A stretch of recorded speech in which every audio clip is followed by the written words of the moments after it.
All right. Hi, everyone. Welcome. Thank you for attending virtually this evening. My name is Erin Shea. I'm the supervisor of the Harry Bennett branch of the Ferguson Library. Our guest today is Jim Cameron, a longtime commuter advocate and commentator on transportation issues in the state. Born and raised in Toronto, Jim attended Lehigh University and then worked in broadcasting and journalism in Hartford, Boston, and New York City. He's the recipient of a George Foster Peabody Award for his work at NBC News. In 1993, he joined the Connecticut Metro-North Rail Commuter Council, where he served 11 years as vice chairman and 4 years as chairman. Since 2003, he has authored a weekly newspaper column and blog, Getting There, which appears each Monday in the 6 Hearst daily newspapers across Connecticut. He's also author of a new book, Off the Record: Confessions of a Media Consultant. He's lived in Darien for 25 years, where he serves as program director of the town's government TV station, Darien TV 79. He also serves on the Merritt Parkway Conservancy and Darien's representative town meeting, but says he has no aspirations for higher office. The only thing I'm running for is the train, he says. Please join me in welcoming Jim Cameron. Thank you, Erin. Not running for the train as much as we used to. Good evening, everybody. Thank you for being here. I appreciate you joining us virtually. I'm going to share my screen and talk through some PowerPoint, and then we will have time for Q&A as well too. As I go through this, if you have any questions, you can use the chat function in your webinar. And just type your question in. Erin will keep track of them, and we'll hopefully answer them at the end of the presentation. So as Erin mentioned, I am a columnist for the Hearst, Connecticut newspapers, the weeklies and the dailies, the Stamford Advocate, the Norwalk Hour, the Greenwich Time, the Danbury News Times, the Connecticut Post and New Haven Register, and the Middletown News, and the weeklies as well too. And it's in every other column. It used to be every week, when there was plenty to write about commuting. It's called Getting There. It's the follow-on to a column I did for many years for Hearst and Acorn called Talking Transportation. And being a columnist, I take a different approach than being a reporter, which I also was in my journalism days. My model in all of this is Tom Friedman from the New York Times, who says as a columnist, he is either in the heating business or the lighting business. And I see myself in being as both. I don't mean I'm in the HVAC industry. I mean I'm in the heating business, writing things that get people fired up, and hopefully doing that by putting light, truth on the topic. So I will be offering some opinions this evening, and I will differentiate those from facts as I present them.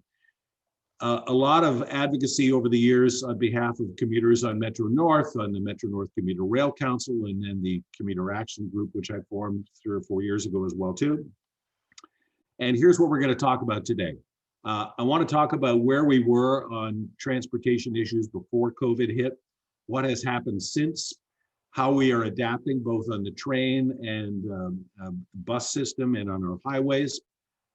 Some dangers that I see ahead, and maybe some detours around all that, and then we'll have time for Q&A. So my metaphor is, I think right now we're in the eye of the hurricane. And as you know, the eye of the hurricane, this little circle in the middle here, is the calm spot. We've gone through all of this turbulence as the hurricane has moved over us since the pandemic hit. But right now, we're kind of in the eye of the hurricane. I think maybe we're moving into the wall of the next phase, because this situation, I think, has become somewhat normal. We've become used to it, but I think it's going to get worse before it gets better. So this hurricane is yet to complete its path over our heads. Obviously, we're talking about COVID-19, which is a worldwide pandemic. And even here in Connecticut, it has had tremendous impact. The few states in the Northeast that are shown in green, New York, New Jersey, Rhode Island, those are the only states that you can go to from Connecticut, not counting Hawaii and the US Virgin Islands, Those are the only places you can go to and not have to quarantine when you come back. The rest of the country has such increasing levels of COVID-19 that the state has determined that if you come back here, you have to make sure you don't bring the virus home with you from Thanksgiving. It is potentially lethal. There have been 11 million cases in the United States, over 250,000 deaths. In Connecticut alone, we've had 4,700 deaths, and in Fairfield County, 1,400 deaths with 28,000 cases. And the numbers, as you all know, as you follow this in your own lives, are going up. They're not going down right now. So how does all this affect Metro North? Up until March, Metro North enjoyed increasing ridership, 3.1 million passengers a month, 97% on-time performance. In rush hour, 2 to 3 trains every hour, and off-peak, 2 trains per hour. From Stanford, 4 trains an hour because they had local train service as well too. More recently, on-time performance has actually gone up, but the number of trains has gone down. They still are maintaining rush hour service with 2 to 3 trains an hour, albeit them empty, but off-peak service has been cut back to 1 train an hour. Ridership is down 78% on weekdays. It's down less on the weekends, 57% down. So more people are taking the train on the weekend than necessarily on the weekday, which I think speaks to perhaps a long-term trend in ridership. Excuse me. This is what it looked like on the trains before COVID. More passengers than seats, standing room only conditions on many trains. And if you were a regular commuter in those days, those bad old days, you remember what it was like to have to stand for an hour, hour and a quarter to go all the way to Grand Central and pay $350, $400 a month for the privilege of doing that. After COVID, lots of empty seats, plenty of empty seats. It's still possible to take the train, and I think it's safe and be spread out and not have to have somebody sitting next to you. We'll talk about the other safety precautions in a second. This iconic New Yorker cover from March kind of speaks to what Grand Central looked like, and here's what it really looked like around the same period. It's pretty scary. It's empty. Most of the restaurants in Grand Central are closed. The stores are closed. And it's like much of the city. It's scary. Before COVID hit, parking at train stations was at a premium. In Darien, where I live, you had to wait 7 or 8 years for the privilege of buying a parking permit. A permit not necessarily guaranteeing you a space, meanwhile, because they oversold permits by 2 to 1, knowing that they would not all be used at the same time. Now, plenty of space. This is the day parking lot at Noroton Heights on a weekday morning. No problem there. Metro North did a survey over the summer. They wanted to know what their passengers were thinking and what their plans were for the future. So they did 175,000 emails and they got a healthy response, 22,000 replies. 60% of the respondents said they would ride less in the future. This was even before there was thought of a vaccine. 72% said they're working from home. 57% are worried about COVID. 9% said they have left the area. Only 15% of the respondents said they would continue buying monthly tickets. 33%, a third of their ridership that was still trying to get to work, was then driving and not necessarily taking the train. I think that number may go down as traffic worsens. The thing they expressed the most concern about was safety through social distancing and knowing how to avoid crowds on the trains. Although the weekend ridership, which is much more discretionary, not everybody going in on every weekend like a weekly commuter would Monday through Friday, seems to be coming back. People want to go back into the city, even though the theaters are still closed. So what's the railroad doing to encourage safety? They're teaching people how to wear masks. There is a rule now that you have to wear a mask on the train. You cannot be unmasked even though you are socially distant. There is a purported $50 fine for not wearing the mask, but the railroad, I think, has only handed out a handful of tickets. They have left enforcement of this rule to the MTA police. When's the last time you saw an MTA police officer on a Metro North train? The conductors do not want to try enforcing this. So I think that the compliance, from what I've heard in rush hour, is quite good. Anecdotally, I still get tweets and emails from commuters on a daily basis talking about trains they've been on where somebody refused to wear a mask. The conductor offered them a mask. That person still refused to wear a mask. I think that train should be stopped and the passenger allowed to exit at the next available station. Metroman is, believe it or not, how'd you like to have this summer job if you were an intern working for Metro North? Put on the uniform of Metroman and go out, hand out masks to people. The DOT from Connecticut's been handing out masks as well too. I mean, masks are ubiquitous. People are not wearing masks because they don't have masks. If they're not wearing masks, it's because they don't want to wear masks. But these promotional efforts, I think, are a way of reminding people wear masks. On the subway side of things, they're doing some interesting experiments using ultraviolet light to sanitize the interiors of the subway cars. But however, on Metro North, they're still going around spraying the overheads and spraying the seats.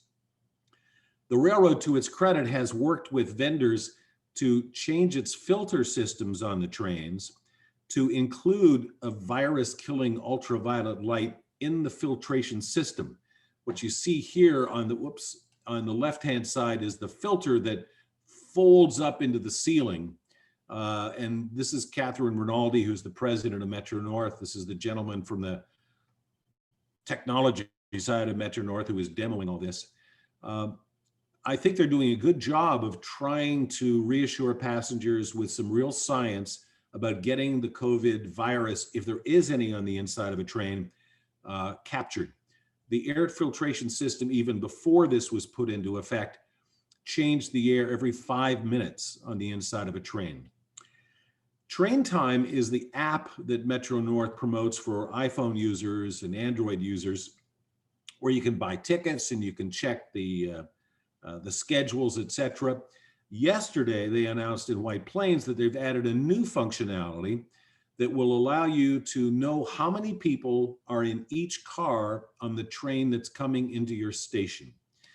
And they developed this with help from some students at Stanford University who developed an algorithm that took advantage of some technology on the rail cars as we have them today.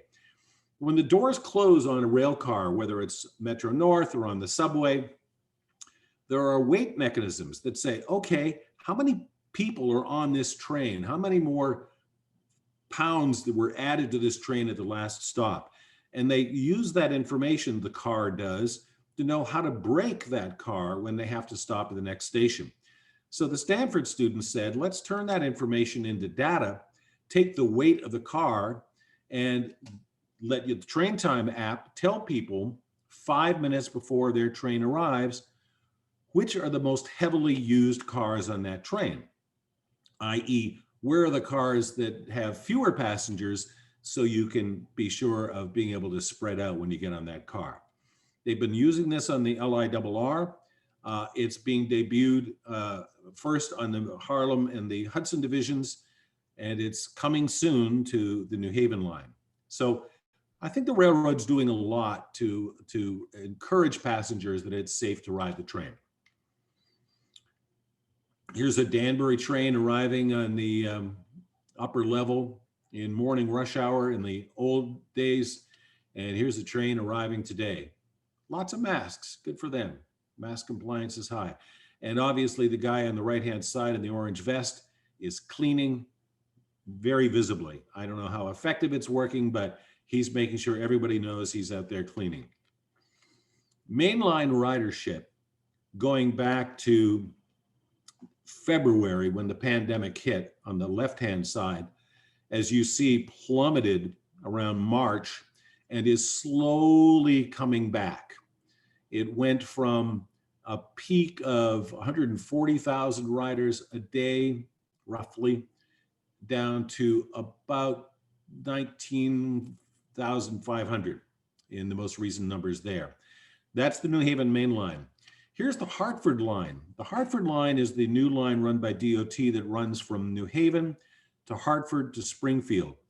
That ridership, although it started off much lower, seems to be coming back. And that may say something about where people are going from and to, because they're not going into New York City. Maybe they're already commuting from New Haven to Hartford or vice versa. So that ridership does seem to be coming back slowly.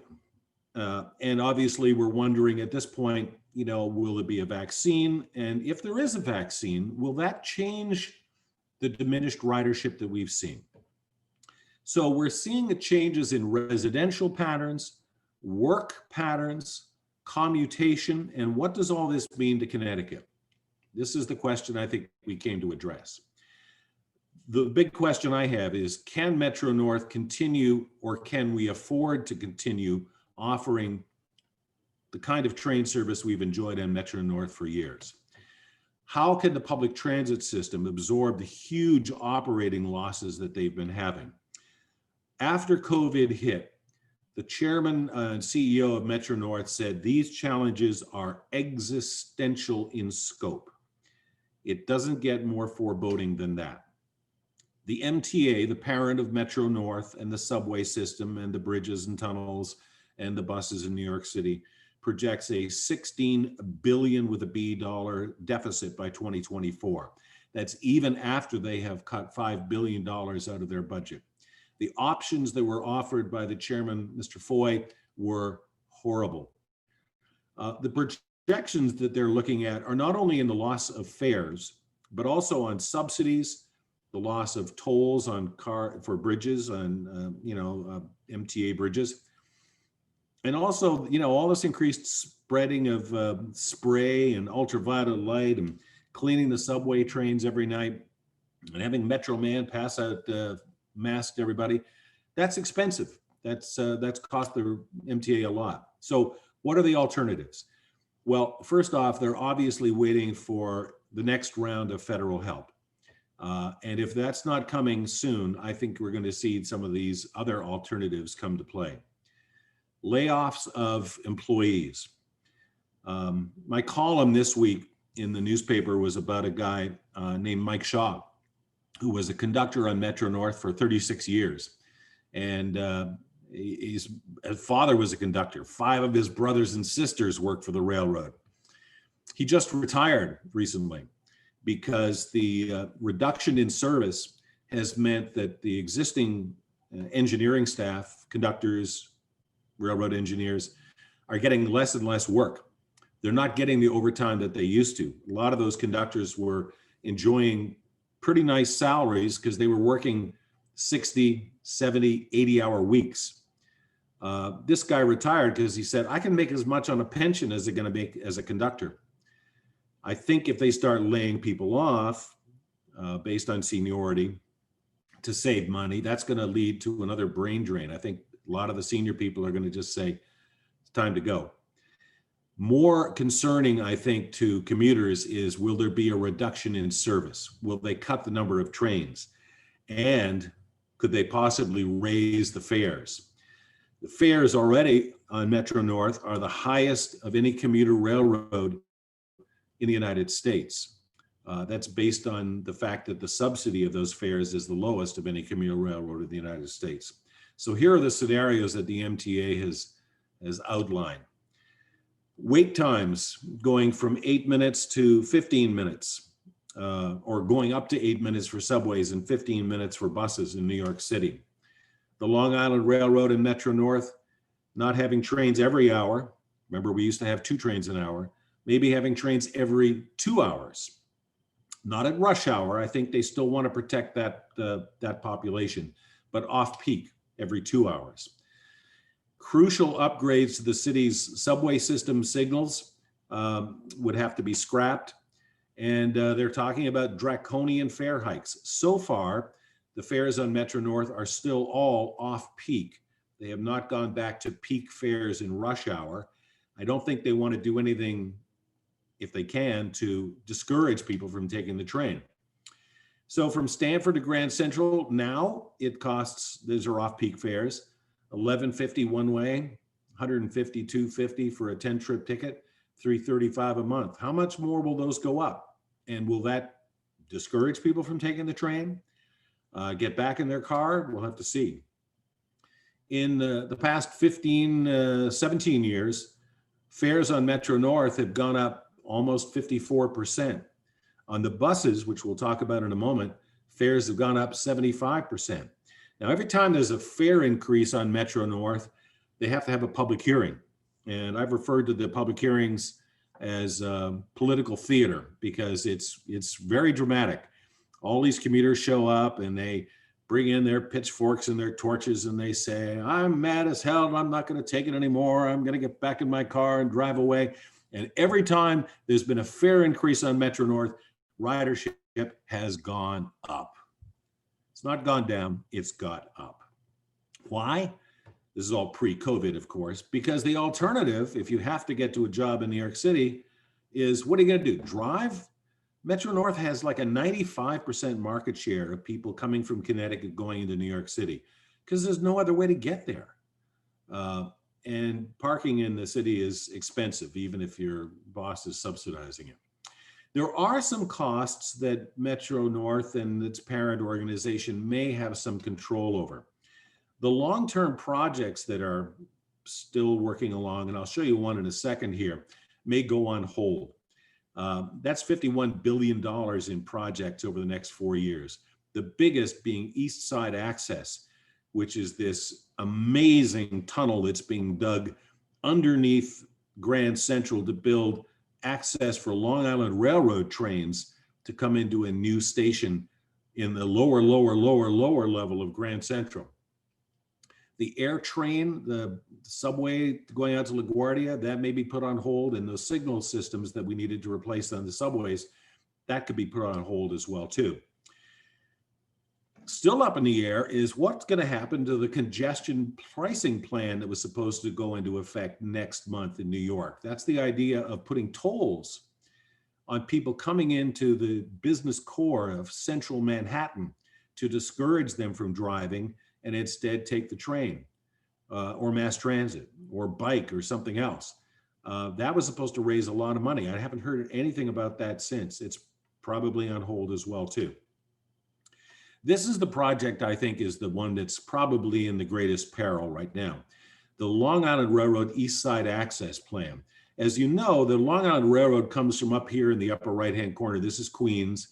And it used to kind of all filter down and go into the East River and come in underneath Penn Station, which is over here on the west side.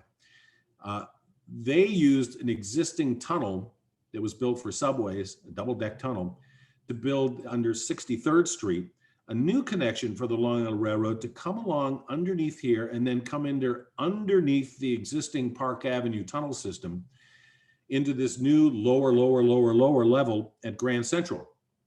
It is an amazing project. This is what it looked like. I got to tour this thing a few years ago. It looked like something out of a James Bond movie. These are the size of subway cars, 4 holes where these tracks come into this station. It's going to be a double-deck station with 2 tracks on one level, 2 tracks on the other. These holes are where the passengers go back up to the upstairs. This is how you'll get there from the lower level of Grand Central. You go down past the restaurants down to a lower level. This is the new lower level. And then you go down way deep into the ground, down to the station itself, which looks like this. Spectacular project. Billions of dollars over budget already, years behind schedule. And the question is this thing ever going to get finished? I think it's going to be put on hold. Shifting gears, let's talk about bus ridership. More people took the bus in Connecticut before COVID than ever rode the train. The bus was ridden by something like 40 million passengers in this state every year. Let's take Greater Bridgeport Transit for an example, GBTA. 17,000 daily riders. Large percent of them, 1/5 of them, were going to or from the train station, maybe because they didn't want to drive or they didn't want to park. Some of those people own cars, but they preferred to take the bus. Buses have Wi-Fi. Metro North doesn't have Wi-Fi. They have charging plugs at their seats. But the bus ridership is a different demographic than Metro North. Most of these passengers have few options. If they don't take the bus, they don't get to work. Not taking the bus or not driving is saving us all a lot of money. In June, the miles driven in this country were down 37 billion.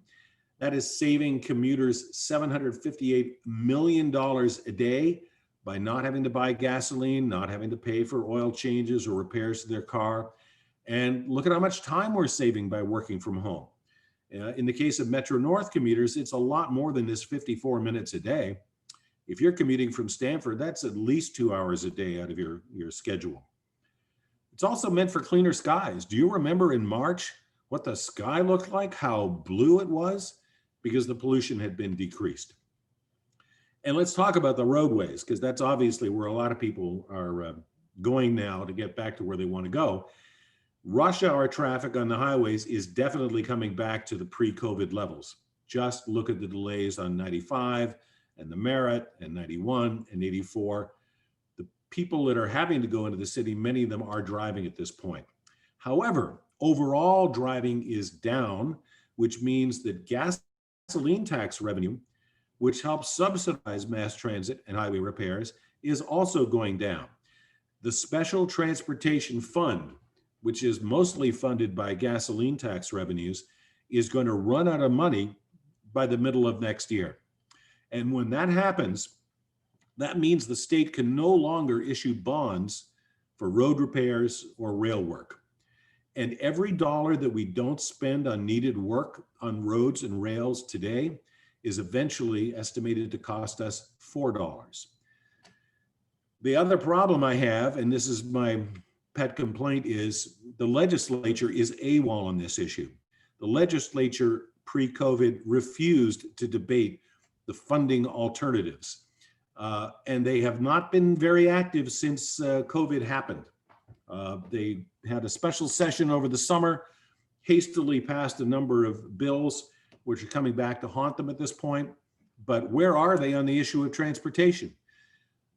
Before the election, I was encourage everybody who heard this presentation to make sure they went to the League of Women Voters or saw their candidates and asked them on the record, how are we going to make up for the money that we're losing?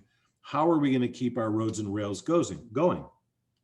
The STF, the Special Transportation Fund, as I said, is mostly funded by the gasoline tax, which is only 25 cents a gallon. It is not the highest gasoline tax in the country. It is much lower than neighboring states. Pennsylvania's is almost double this. The gasoline tax in Connecticut has not gone up a penny in 23 years, even though inflation has.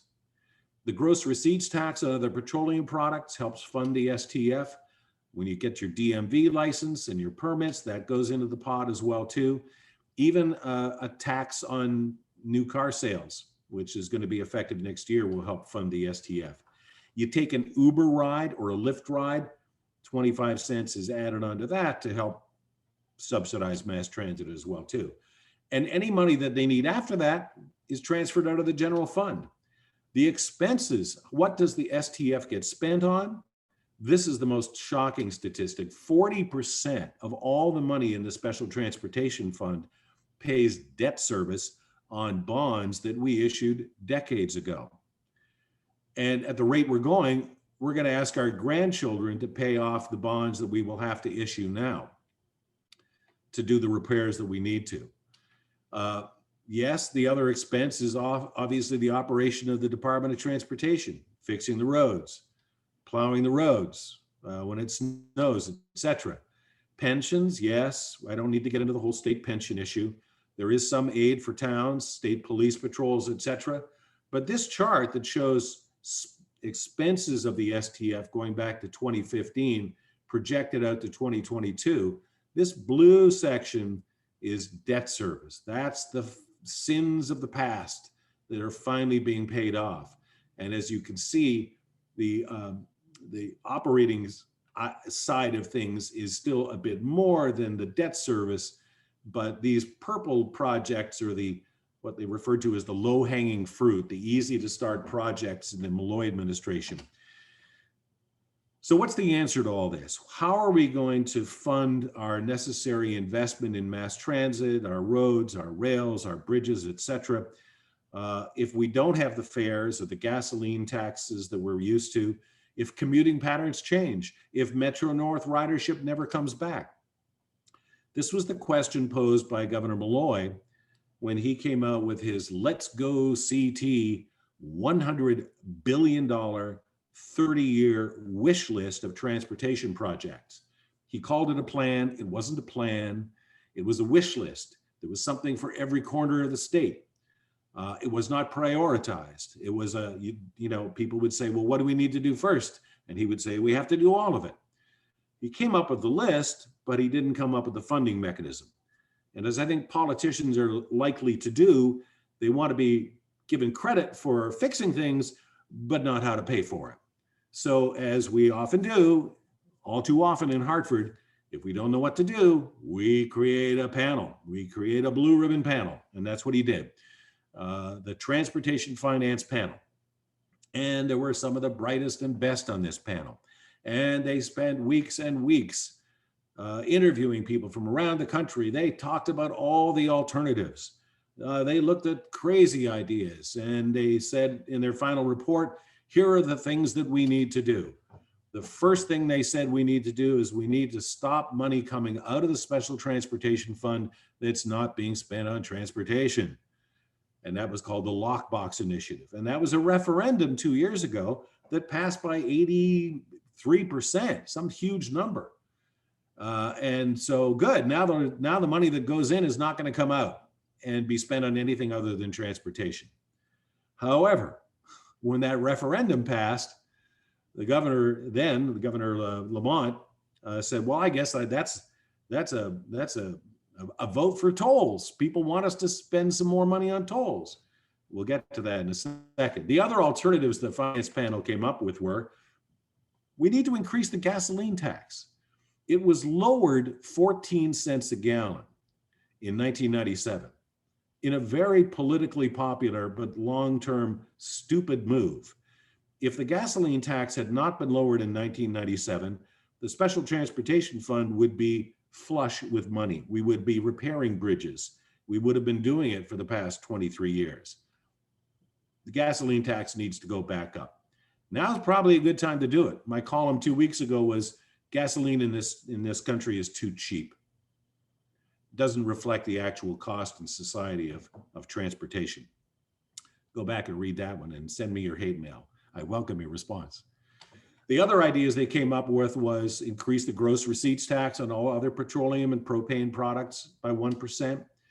They even suggested that the state look at the idea of a vehicle miles tax. This is being done in Oregon and experimented with in California. It's widely adopted in European countries. The idea being that you would get a tax sent to you based on how many miles you drove. You go to the vehicle emissions test and they look at your odometer and they say, okay, Mr. Jones, last year you drove 10,000 miles. We'll send you a bill for that. Ms. Smith, you drove 5,000 miles. So you only pay half as much. If you're taking mass transit, you're not going to be driving as much. So you won't be paying this vehicle miles tax. That idea was so politically unpopular that even the Democrats in the governor's own party shot that down, passed a bill forbidding the DOT to even look at that idea, which left one other alternative. And by the way, the Transportation Finance Panel said we have to do all of these, not one or two of them. We have to do all of these. And the least popular, yes, the T word, they said we need to do tolls. Now, the tolling idea was a campaign issue 2 years ago. Lamont at first said, toll everything. Then he said, let's just toll trucks. That got shot down. There was a grassroots organization started by a gentleman in Stanford, Patrick Sasser, called No Toll CT, that galvanized anger on the part of Connecticut residents, distrust of their government, and basically put a silver stake through the heart of that option. Even Governor Lamont, before COVID hit, said, we're not going to look at tolls. Tolls are just not going to happen. They couldn't, he called in every favor and shit and threat that he could use. He couldn't get the legislature to address this because they were so frightened about being voted out of office. So none of these options are necessarily being considered right now, although I use this political cartoon to end my talk with, cartoon that ran in the Connecticut newspapers a few years ago, this jalopy driving into Connecticut on this potholed road, and it says, welcome to Connecticut, tolls now in effect, blown tire, $200, bent rim, $3.99, damage suspension, up to $2,000. So I maintain that we are paying a toll. We're already paying for the neglect on our roads. We saw what happened to our railroad, and we're paying for that as well too, or we're asking our grandchildren to pay it.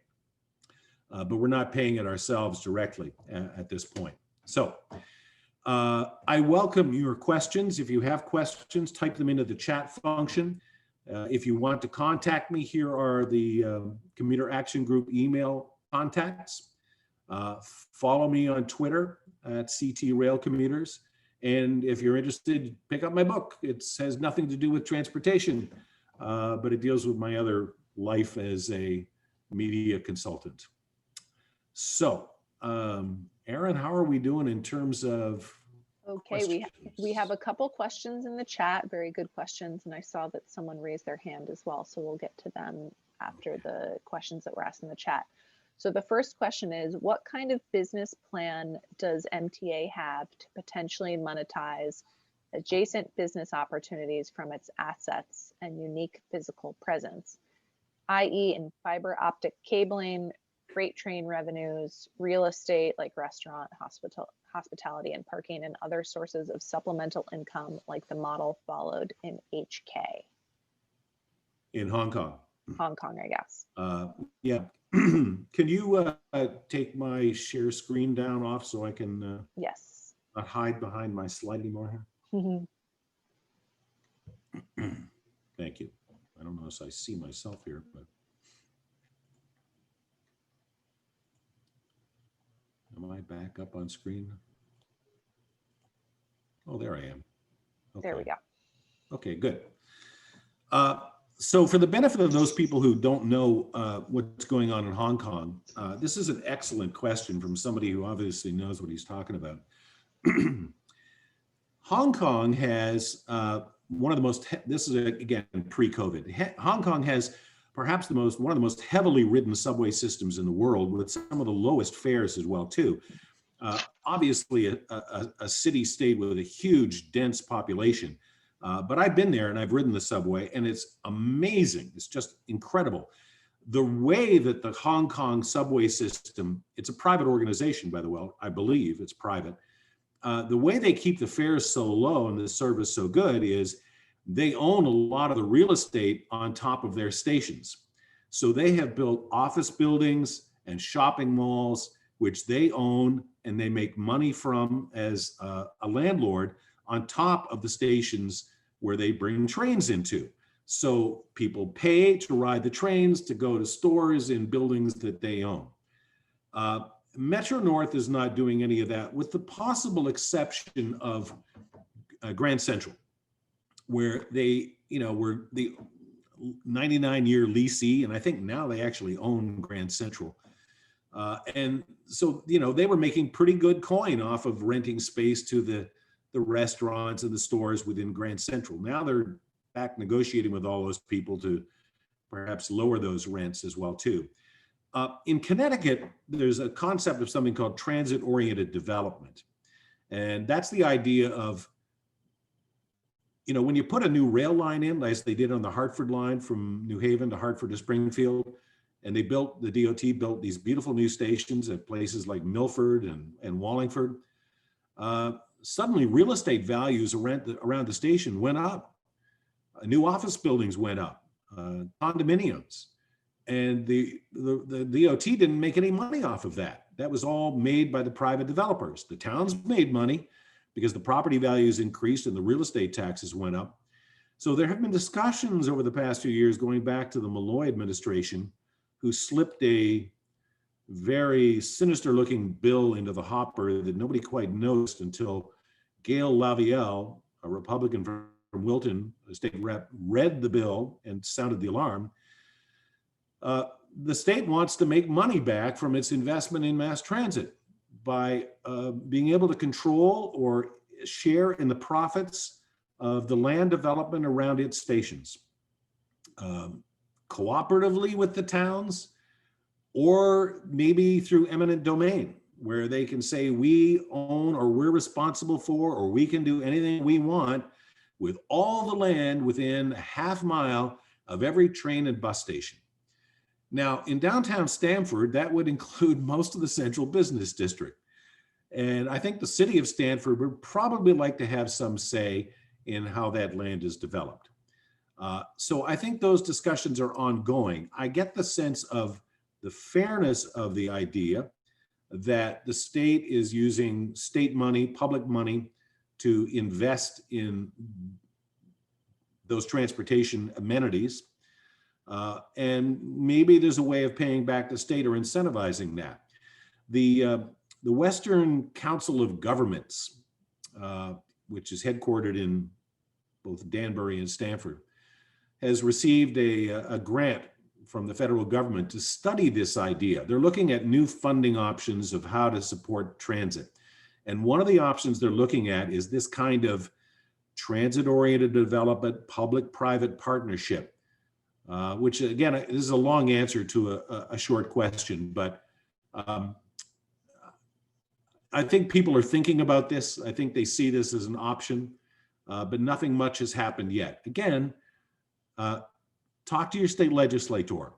If you're concerned about preserving your hometown and or your village and its unique nature, do you want Hartford coming in and telling you how you can develop the land around your train station? Maybe not. Erin. Thank you. So the next question is, why aren't there express buses going into the city during rush hour from Stamford? Another good question. Look at the traffic. The express bus would not be very express. The Western Council of Governments predecessor, which was called SWRPA, the Southwest Regional Planning Agency, several years ago did one of these studies. They all love to do studies, and they did a thing called Vision 2020. And one of the ideas that they examined was coming up with a diamond lane on I-95, which would be used by express buses or high occupancy vehicles. Is high occupancy 2 or 3? How many people is a high occupancy? But not just single occupancy vehicles like most of the cars are. I think they looked at that idea and they said it wouldn't work. Diamond lanes don't work around here because there are so few carpools or buses.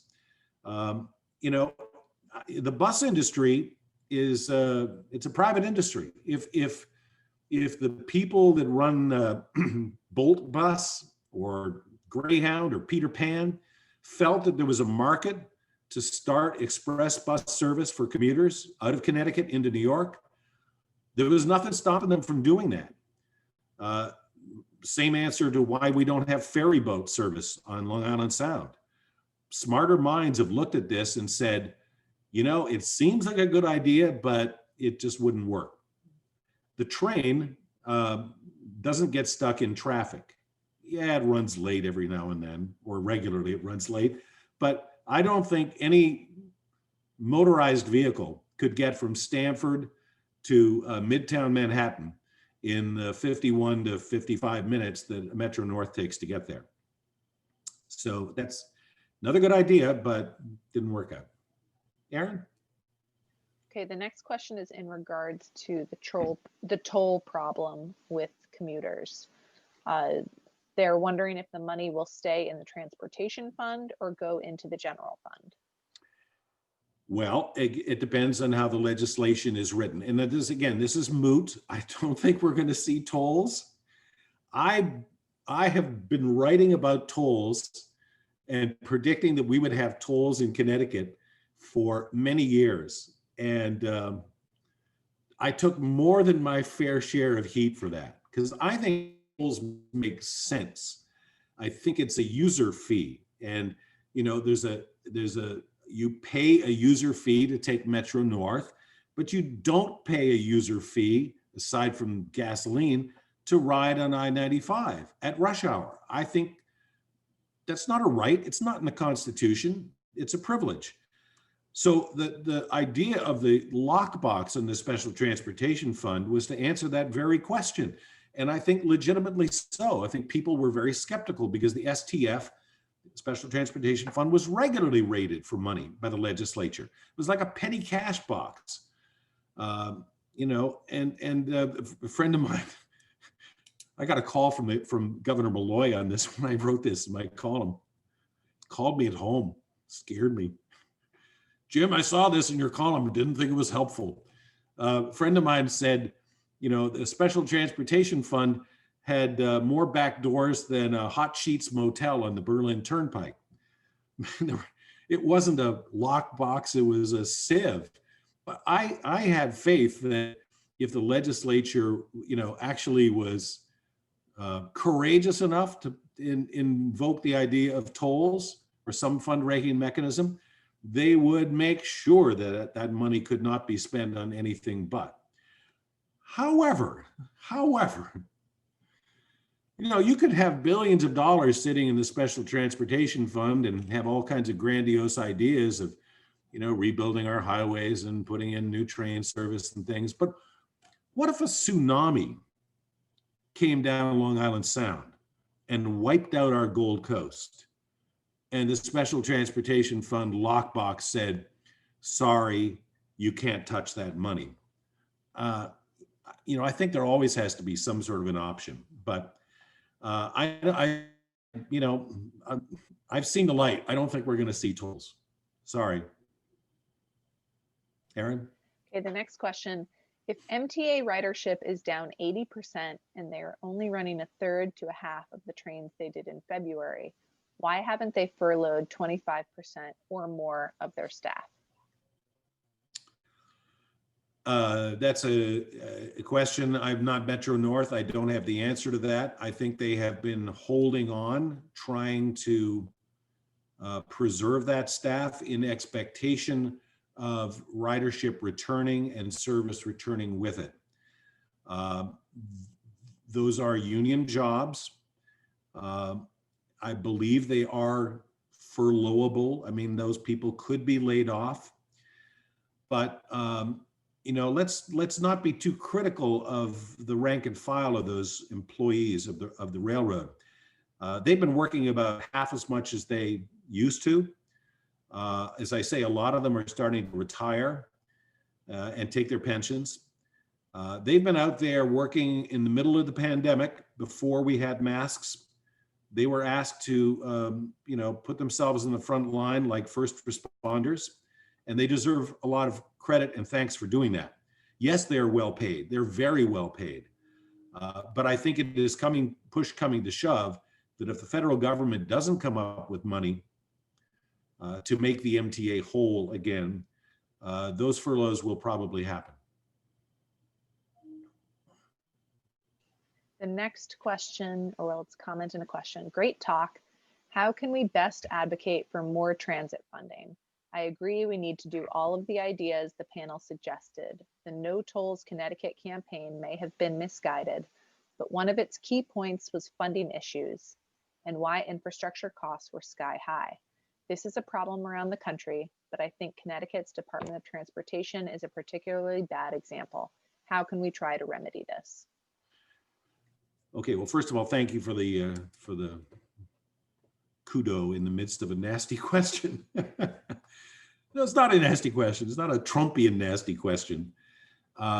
So the question raises the issue of why is it so expensive to do construction in Connecticut? And I think that's a very legitimate issue. And I'm sure that thought is prompted by a report that came out of the Reason Foundation, which was spread by the Yankee Institute, two very conservative organizations that looked at the cost of doing construction in Connecticut, maintaining our roads and rails, and compared it to other states. And Connecticut came out much higher than the other states. I think the methodology in that study was flawed because it did not include the fact, when looking at highway spending by the DOT, that the DOT was also lumping in railroad spending as well in that category. Connecticut is one of only 2 states in the union that runs its buses and subways out of its Department of Transportation as opposed to a separate agency. That said, I do agree that construction in this state is very expensive.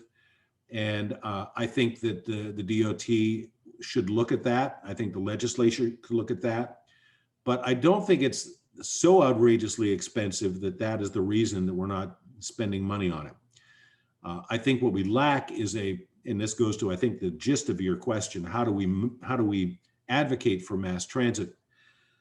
We have a lack of political willpower by the people that we send to Hartford, our state reps and our state senator, who have been talking this talk about investing in mass transit and buses and subways and roads and rails and bridges for decades, but have yet to put up the money to do that. I think they were scared out of their wits by the No Tolls CT campaign, which philosophically I disagreed with, but I have to take my hat off to Mr. Sasser for, on a very, small handful of donations, being able to galvanize a huge part of the population, capture the attention of state lawmakers, and have them run scurrying from this idea of tolling. So yeah, we got to look at the cost of construction. Interesting story today I saw in the CT Examiner, which is a hot new electronic publication out of the eastern part of the state. They're looking at the Connecticut Power Authority, the group that's going to be doing the offshore wind farms that are going to be built out of New London, is where all that construction will start from. And somehow they slipped into their legislation enabling all this, the requirement that all the jobs be union jobs. Now, this is a very blue state, and there's a lot of union workers in this state. And it may be that much of the cost of the increased cost of doing construction in this state is because we believe in hiring union labor. I'm not a labor expert. I'm just speaking. I'm speaking in generalities here. That may be part of the cost, but we have to make a decision. Do we want to spend less, or do we want to protect Connecticut jobs? Do we want to have people come in from out of state for jobs in Connecticut, maybe non-union, or do we want to protect Connecticut jobs? Hope we have some more questions. Use the chat function if you have one. I see stuff showing up on Q&A there too. Erin? We don't have any other questions. The person who had asked the question about furloughs did want to just make a comment that we have a user fee in Connecticut for automobiles. It's called the property tax, and our neighboring states don't have one. Yeah, but you got to know that that property tax does not go to the state. It does not go to maintaining our roads on I-95. That property tax goes to the city or town which collects it. And you know, you got an issue with that, take it up with your city hall or town hall. Yeah, we pay for that, but that's not repairing bridges on I-95. Any other questions, comments? It looks like that is it. We've answered every question under the sun. So if that's the case, I want to thank everybody who attended. Aaron tells me that this talk is going to be archived on the Ferguson Library YouTube channel. We'll put it on our YouTube channel, yes. Great. And, we'll get you the link so you can share this with everybody else. If you have any questions, my email information was on the last slide. Google me. I'm ubiquitous. I'm everywhere. I'm still, even though my population of commuters is shrinking, I'm still there. If you have any questions or concerns, or you see something wrong, I'm there to be your advocate and tell you how to get things fixed if that's possible. And hope you subscribe to your local Hearst newspaper and read my column. Thank you so much, Jim. And one person just did put a last question into the chat, which is, are your slides going to be available anywhere? Just send me an email and I will get you a copy of that. Great. Be happy to. Thank you so much. Thank you. And thank you everyone for tuning in, and have a great evening. You too.